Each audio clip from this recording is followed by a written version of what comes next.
Que o Espírito do Deus vivo esteja sobre todos nós neste momento e todos os dias da nossa vida.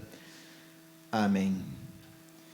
Irmãos, a sequência do nosso texto de 1 João, capítulo 2, versículos 7 a 11, hoje, nós queremos ler esse texto, e ali está as seguintes palavras. Amados, não vos escrevo mandamento novo, senão mandamento antigo, o qual desde o princípio tivestes. Esse mandamento antigo é a palavra que ouvistes. Todavia, vos escrevo um novo mandamento, aquilo que é verdadeiro nele e em vós, porque as trevas se vão dissipando e a verdadeira luz já brilha. Aquele que diz estar na luz e odeia o seu irmão, até agora está nas trevas. Aquele que ama a seu irmão permanece na luz e nele não há nenhum tropeço. Aquele, porém, que odeia seu irmão está nas trevas e anda nas trevas, e não sabe para onde vai, porque as trevas lhe cegaram os olhos. Texto forte, palavras firmes, mas verdadeiras. Irmãos, escutei um celular aí dentro, por favor. Coloquem no silencioso ou desliguem, tá? Por favor, para não atrapalhar os que estão próximos a nós aí, tá? Veja, irmãos, ele começa ali, claro que chamando amados, no sentido de que o João, quer dar o exemplo de amar as pessoas, amar aquelas pessoas, amar o ser humano, amar o seu próximo. E ele diz, não vos escrevo mandamento novo. Tem muita coisa que a gente pode pensar, palavra por palavra, mas vamos pensar em mandamento. Quando nós falamos em mandamento, mandamento é lei ou é evangelho?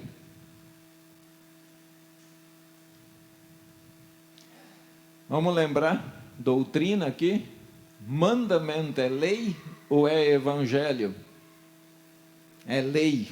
Por quê? Por qual que é a característica da lei? A lei diz, você tem que fazer. E aqui ele está dando uma lei.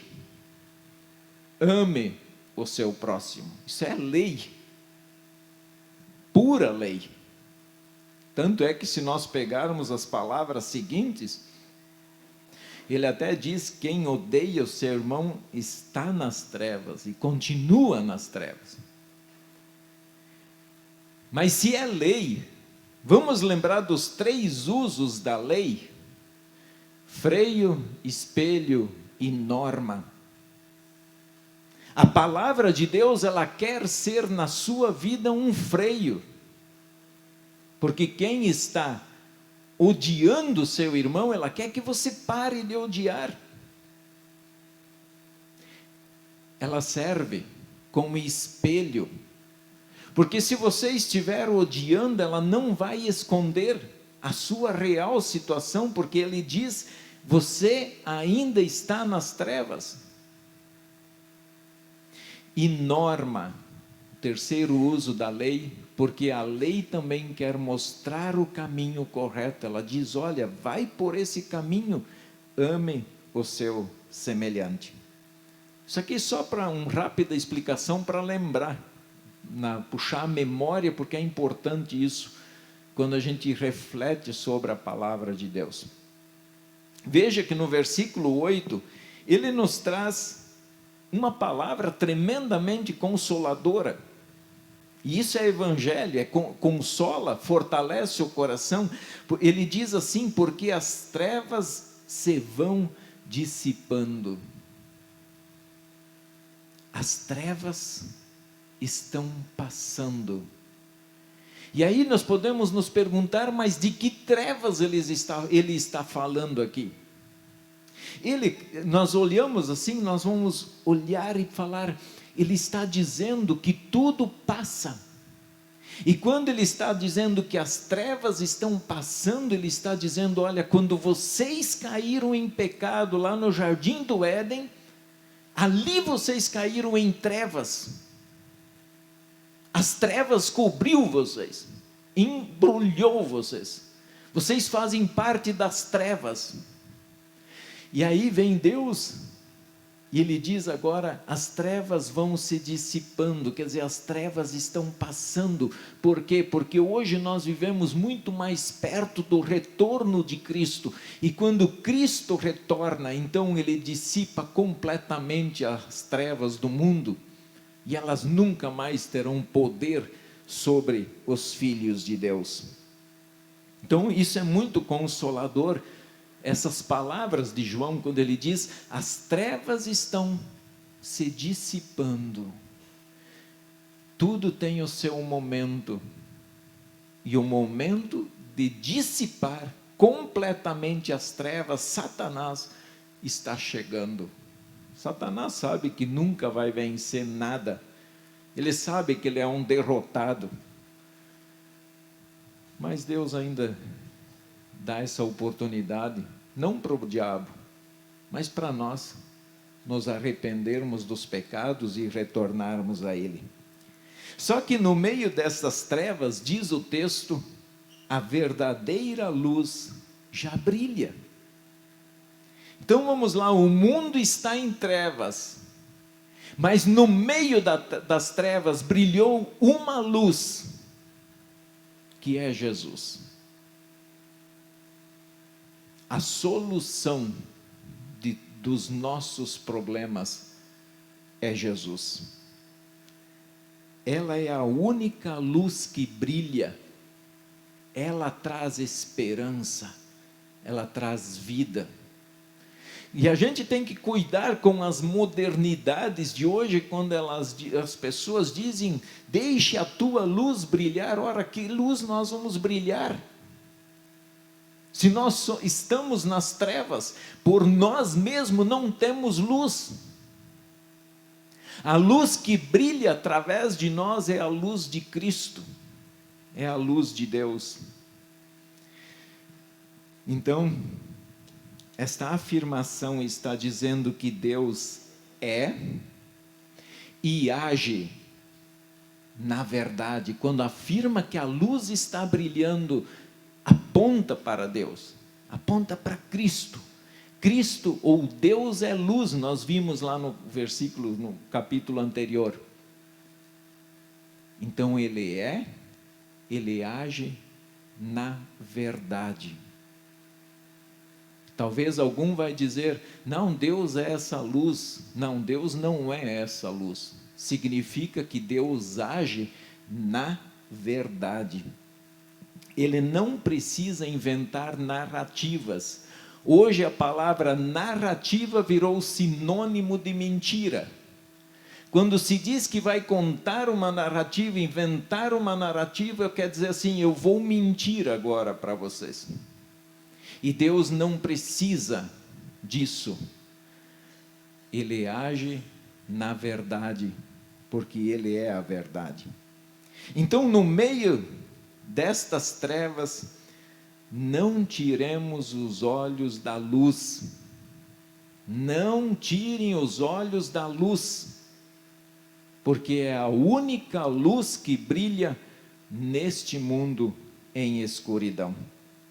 Depois ele nos traz o novo, ou mais antigo mandamento, mandamento do amor. E quando falamos de amor, há uma grande discussão. Amor é um sentimento, é uma emoção? A emoção é o que você demonstra. As pessoas olham para você, elas enxergam a tua emoção. Então podemos dizer que amor são as duas coisas, é o que você sente e automaticamente você se emociona, você consegue demonstrar isso para as outras pessoas. Quando falamos do amor, tentamos encontrar uma definição. O que é amor? O que é para você amor? E eu digitei no Google amor e apareceu algumas frases. E eu quero trazer algumas para vocês. Quem está com o controle é você, Valdir? Presta para mim um pouquinho. Vejam algumas definições de amor que nós encontramos. Amar, um verbo e incontáveis sentimentos. É um verbo, é ação. Você tem que amar. Ninguém ama estaticamente. Se a pessoa que está ao seu lado está triste, o que você pode fazer para demonstrar o seu amor por ela e para mudar a situação dela? Amor, como 4 letras podem provocar tanta coisa dentro da gente. Que bagunça que faz, né? Amar é descobrir partes do corpo que você desconhecia, todas preenchidas ao mesmo tempo. Dá para fazer um grande texto sobre isso. Libere seu coração para esse amor que tanto quer te encontrar. Amar é cuidar do outro e de si. Veja que aqui ele está mostrando muito mais uma ação, que é um amor que você vai agir, você não vai ficar parado, você vai cuidar, e cuidar exige ação. Amar é um sentimento inexplicavelmente incrível. Uma definição que pode ser qualquer coisa, né? É algo que você sente. Amor é ternura, abraço e cuidado.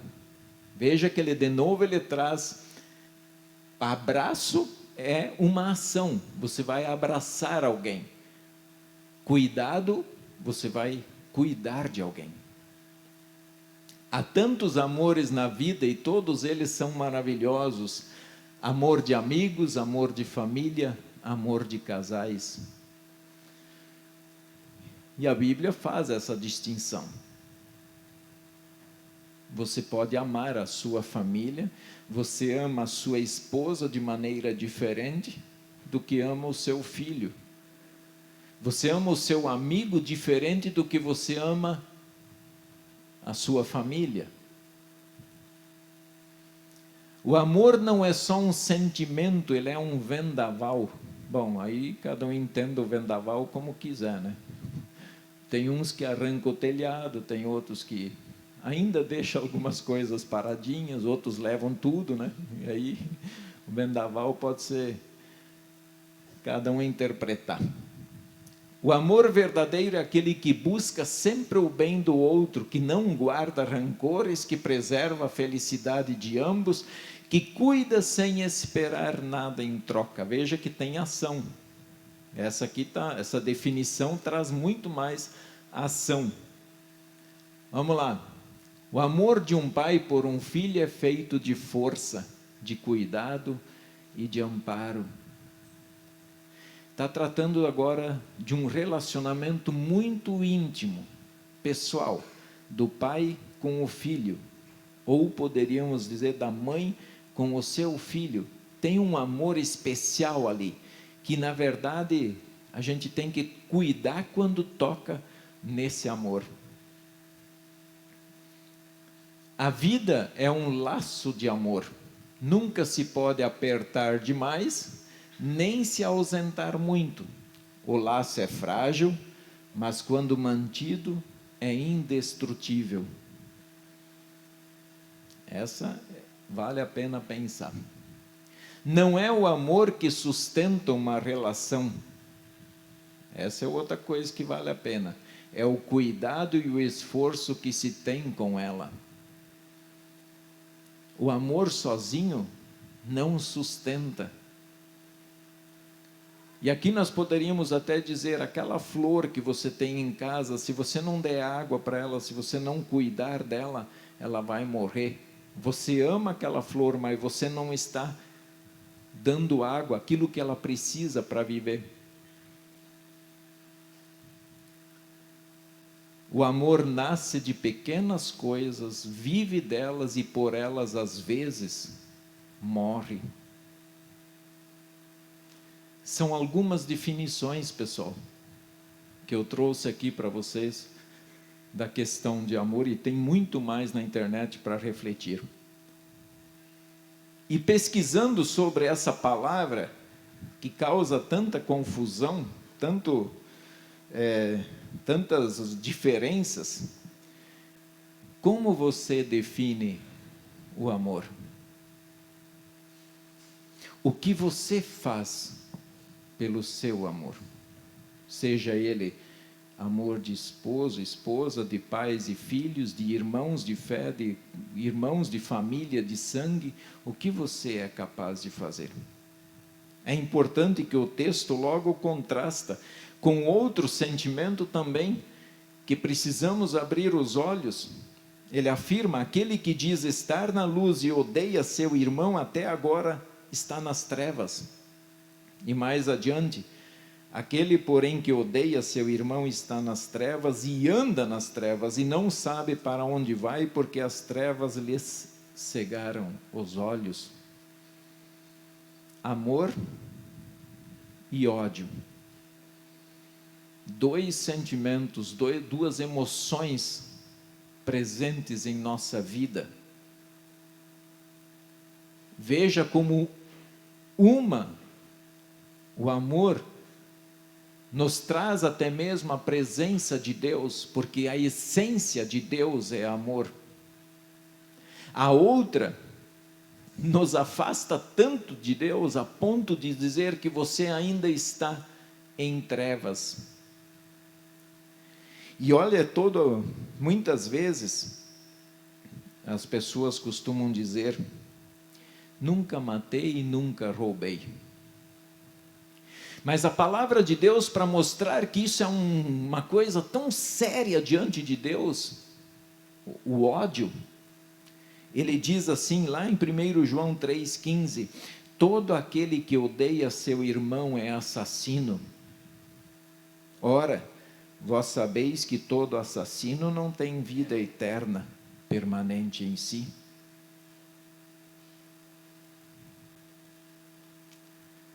É importante a gente pensar sobre isso.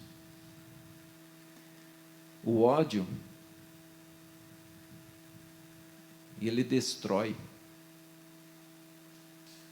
O ódio, ele traz consigo um sentimento e um desejo de vingança. Eu vou me vingar. E as pessoas planejam uma vingança. Isso é muito triste. Amar o próximo envolve relacionamento. E é relacionamento. Amar é relação, é relacionamento. Sempre houve e sempre haverá problemas de relacionamento. Sempre haverá. Quantas vezes dentro do templo as pessoas se ofendem? Às vezes sem querer. Mas é natural, nós como seres humanos, termos problemas de relacionamento. Mas a Bíblia apresenta uma solução. E esta solução está em nosso texto. Tem uma definição que encontrei pesquisando sobre isso, que achei tremendamente, e para mim isso é amor. Ele afirma que amor é sofrimento. Amor é sofrer. Aí faz sentido. Quando Deus nos pede para amar a Ele sobre todas as coisas, Ele está pedindo que você seja capaz de sofrer por causa dEle. Se tiver que apanhar por causa dele, você vai apanhar. E você se curva e se diz: eu estou aqui. Assim como os apóstolos fizeram.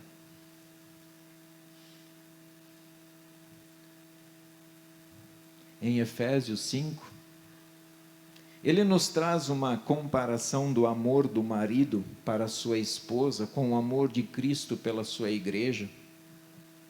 Ele diz: maridos, amai vossa mulher, como também Cristo amou a igreja e a si mesmo se entregou por ela. O que é isso? Sofra por ela. Sofra por ela.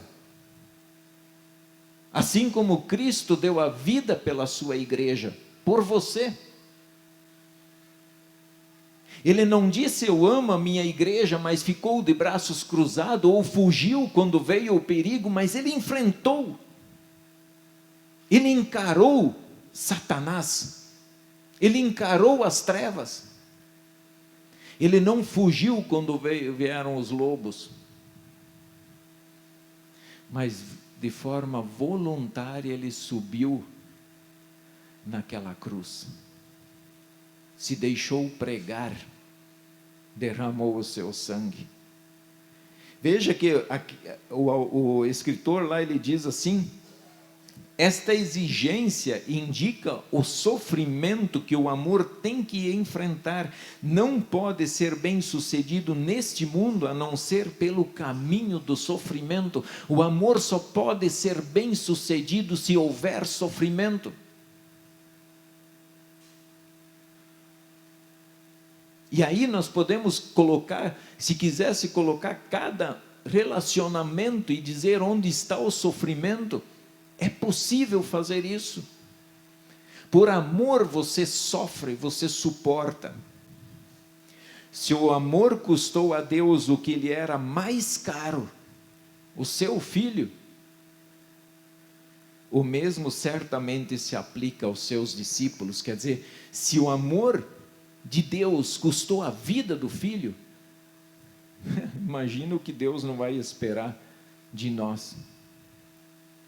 E podemos sim ter que passar por grandes tribulações, como nós vemos no mundo, em vários países, até no nosso, muitas perseguições aos cristãos já.